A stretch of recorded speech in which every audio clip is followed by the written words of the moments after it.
ಮಾನವನ ಮೆದುಳು ಒಂದು ಅತ್ಯಂತ ಸಂಕೀರ್ಣವಾದ ಮತ್ತು ಅದ್ಭುತವಾದ ಅಂಗವಾಗಿದೆ.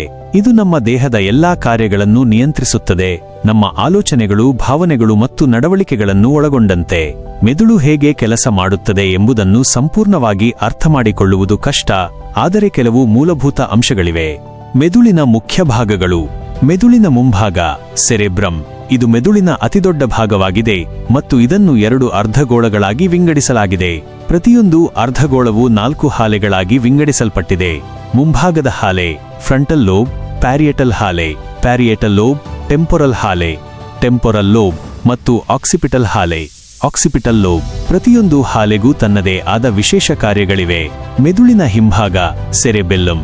ಇದು ಮೆದುಳಿನ ಹಿಂಭಾಗದಲ್ಲಿದೆ ಮತ್ತು ಚಲನೆ, ಸಮತೋಲನ ಮತ್ತು ಸಮನ್ವಯವನ್ನು ನಿಯಂತ್ರಿಸಲು ಸಹಾಯ ಮಾಡುತ್ತದೆ. ಮೆದುಳಿನ ಕಾಂಡ ಬ್ರೈನ್ ಸ್ಟೆಮ್. ಇದು ಮೆದುಳಿನ ಕೆಳಭಾಗದಲ್ಲಿದೆ ಮತ್ತು ಹೃದಯ ಬಡಿತ, ಉಸಿರಾಟ ಮತ್ತು ನಿದ್ರೆಯಂತಹ ಪ್ರಮುಖ ಕಾರ್ಯಗಳನ್ನು ನಿಯಂತ್ರಿಸುತ್ತದೆ. ಮೆದುಳು ನರಕೋಶಗಳು ನ್ಯೂರಾನ್ಸ್ ಎಂಬ ವಿಶೇಷ ಕೋಶಗಳಿಂದ ಮಾಡಲ್ಪಟ್ಟಿದೆ. ನರಕೋಶಗಳು ಪರಸ್ಪರ ಸಂವಹನ ನಡೆಸಲು ವಿದ್ಯುತ್ ಮತ್ತು ರಾಸಾಯನಿಕ ಸಂಕೇತಗಳನ್ನು ಬಳಸುತ್ತವೆ. ಈ ಸಂವಹನವು ನಮಗೆ ಯೋಚಿಸಲು, ಭಾವಿಸಲು ಮತ್ತು ಕಾರ್ಯನಿರ್ವಹಿಸಲು ಅನುವು ಮಾಡಿಕೊಡುತ್ತದೆ. ಮೆದುಳು ನಿರಂತರವಾಗಿ ಬದಲಾಗುತ್ತಿದೆ ಮತ್ತು ಹೊಸ ಸಂಪರ್ಕಗಳನ್ನು ಸೃಷ್ಟಿಸುತ್ತಿದೆ. ಈ ಪ್ರಕ್ರಿಯೆಯನ್ನು ನರಗಳ ಪ್ಲಾಸ್ಟಿಟಿ ನ್ಯೂರೋಪ್ಲಾಸ್ಟಿಸಿಟಿ ಎಂದು ಕರೆಯಲಾಗುತ್ತದೆ. ನರಗಳ ಪ್ಲಾಸ್ಟಿಟಿಯು ಮೆದುಳಿಗೆ ಹಾನಿಯನ್ನು ಸರಿಪಡಿಸಲು ಮತ್ತು ಹೊಸ ಕೌಶಲ್ಯಗಳನ್ನು ಕಲಿಯಲು ಸಹಾಯ ಮಾಡುತ್ತದೆ. ಮೆದುಳಿನ ಕಾರ್ಯಗಳು. ಆಲೋಚನೆ ಮತ್ತು ಕಲಿಕೆ. ಮೆದುಳು ನಮ್ಮ ಆಲೋಚನೆಗಳು ಮತ್ತು ಕಲಿಕೆಯ ಸಾಮರ್ಥ್ಯಕ್ಕೆ ಕಾರಣವಾಗಿದೆ. ಭಾವನೆಗಳು.